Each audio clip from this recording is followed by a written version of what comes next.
नमस्कार, मैं वैद्य प्रिया अग्रवाल चक्रपाणी आयुर्वेद से आप सभी का स्वागत करते हैं आज की स्वास्थ्य चर्चा में।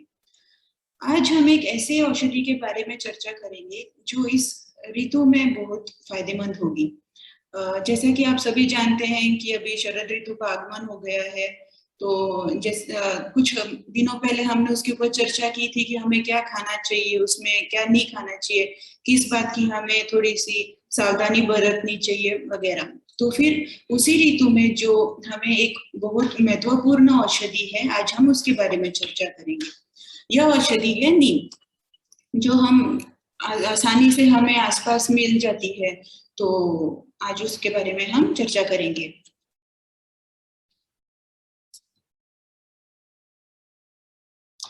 हिंदी में नीम बोला जाता है और संस्कृत में नींब, बोटेनिकल नेम उसका ज़ाडिरेक्टा इंडिका है। संस्कृत में उसे अरिष्ट भी कहा जाता है, जिससे हमें शरीर में कोई हानि नहीं पहुंचती है, जो त्वचा विकार के लिए बहुत फायदेमंद होती है, तो उसके ये नाम है। अगर हम आयुर्वेद के दृष्टिकोण से देखें तो फिर उसका जो टेस्ट है वो थोड़ा सा तीखा कड़वा होता है और कशीला होता है, वो आप सभी जानते होंगे। गुण में मतलब उसका जो प्रॉपर्टीज है वो पचने में बिल्कुल हल्का है और तासीर में वो ठंडी है।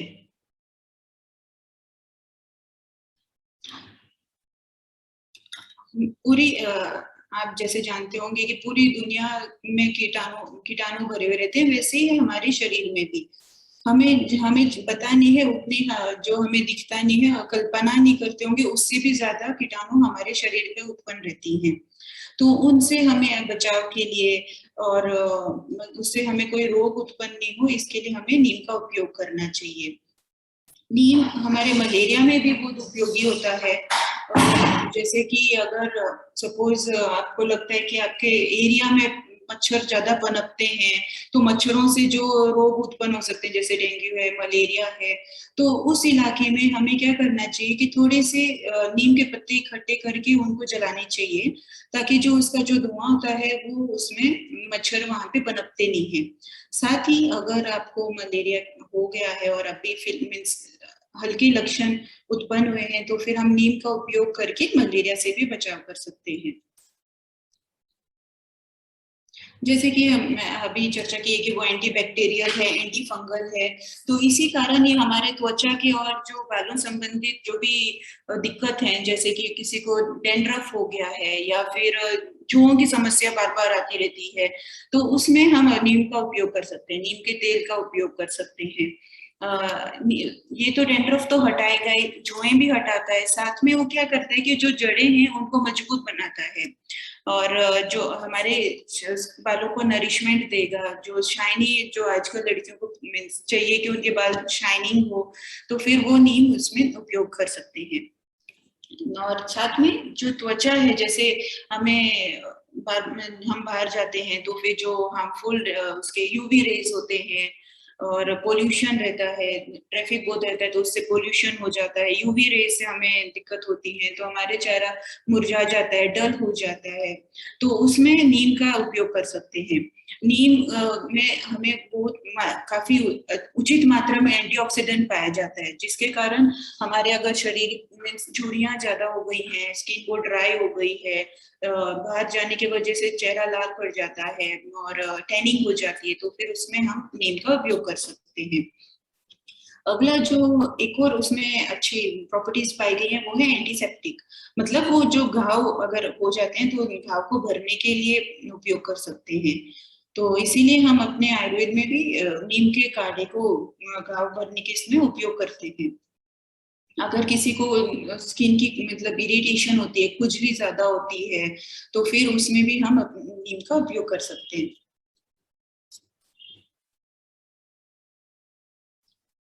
नीम में विटामिन ई भी खूब मात्रा में पाई जाती है, तो फिर वो भी हमारे बालों के लिए, साथ ही साथ त्वचा के लिए भी गुणकारी है।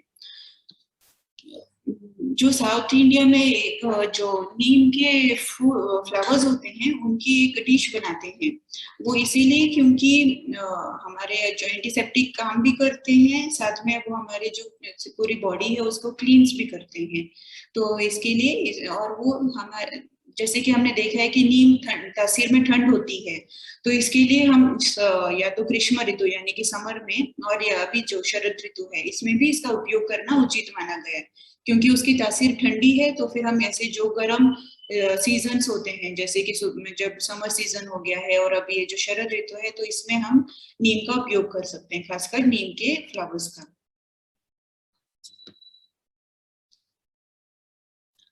आपने देखा होगा कि जब बचपन में या फिर अपने बूढ़े बूढ़े बुजुर्गों को बोलते हुए कि पहले कोई हम टूथब्रश यूज नहीं करते थे, कोलगेट नहीं हुआ करता था, पेस्ट वगैरह ऐसे कुछ नहीं होता था, तब हम लोग यूज करते थे दातून। और दातून में जो सबसे ज्यादा उपयोग किया जाता था वो है नीम, क्योंकि नीम में ऐसे गुण पाए गए हैं कि जैसे अगर जो भी मसूड़ों के विकार होते हैं, जैसे मसूड़े सूज गए हों या फिर उनमें आपको खाना खाने में दिक्कत हो, तो उसमें हम नीम का उपयोग कर सकते हैं।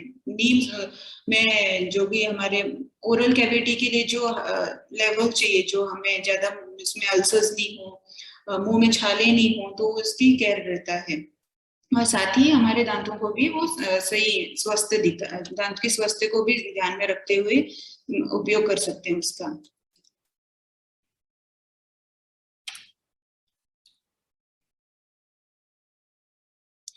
वो घाव तो भरते हैं, क्योंकि उनमें एंटी इंफ्लेमेटरी भी रिस्पॉन्स पाया गया है, और घावों के लिए भी वो बहुत उपयोगी है। साथ में जो आप लोगों को वो भी मीन्स देखा होगा कि डायबिटीज के लिए बहुत फायदेमंद है। डायबिटीज में एक तो ये थोड़ा सा कड़वा है, तो वो वैसे ही बहुत फायदेमंद है। साथ में जो ग्लूकोज लेवल है उसको भी लेवल में रखने के लिए, नियंत्रित रखने के लिए बहुत फायदेमंद होता है। और अगर आपको डायबिटीज के कारण कोई घाव हो गए हों, जैसे पैरों में कॉमनली पाया जाता है कि अगर किसी की डायबिटीज कंट्रोल में नहीं रही हो तो फिर उनके पैरों में घाव भर जाते हैं, तो उनको घाव भरने के लिए भी हम नीम का उपयोग कर सकते हैं।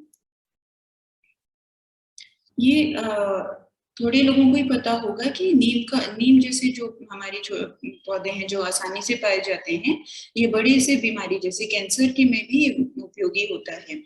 वो कैंसर में क्या करते हैं कि जो सेल्स बनते हैं, जो कैंसरस सेल होते हैं, जो अनगिनत बनते जाते हैं, जिसको रोक नहीं पाता है बॉडी, हमारी शरीर उसको रोक नहीं सकती है, वो अपने आप अनगिनत सेल्स बनते रहते हैं, कैंसरस सेल बनते रहते हैं।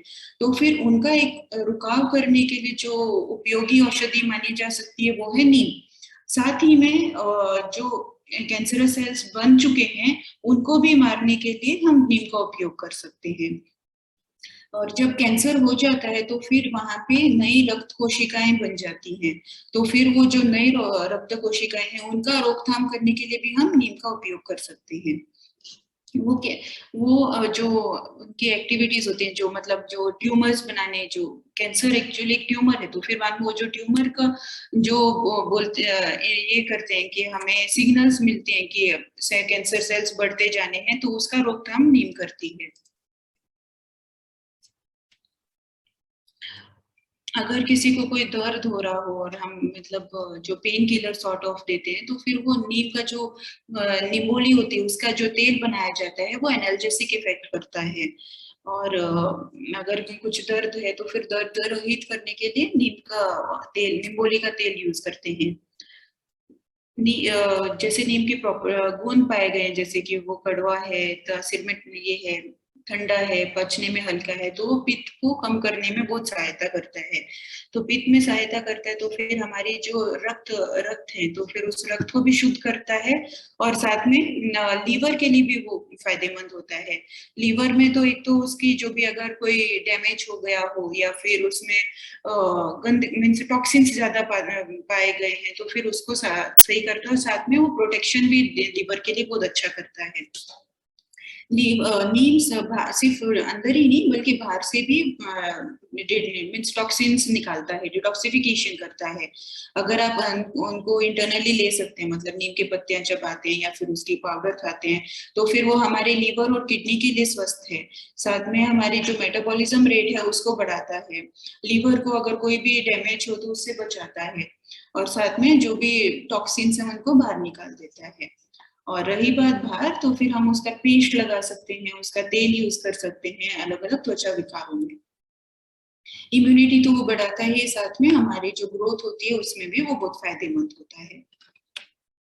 आज के लिए बस इतना ही। अगर आपको कोई भी क्वेरी हो तो फिर आप हमें पूछ सकते हैं।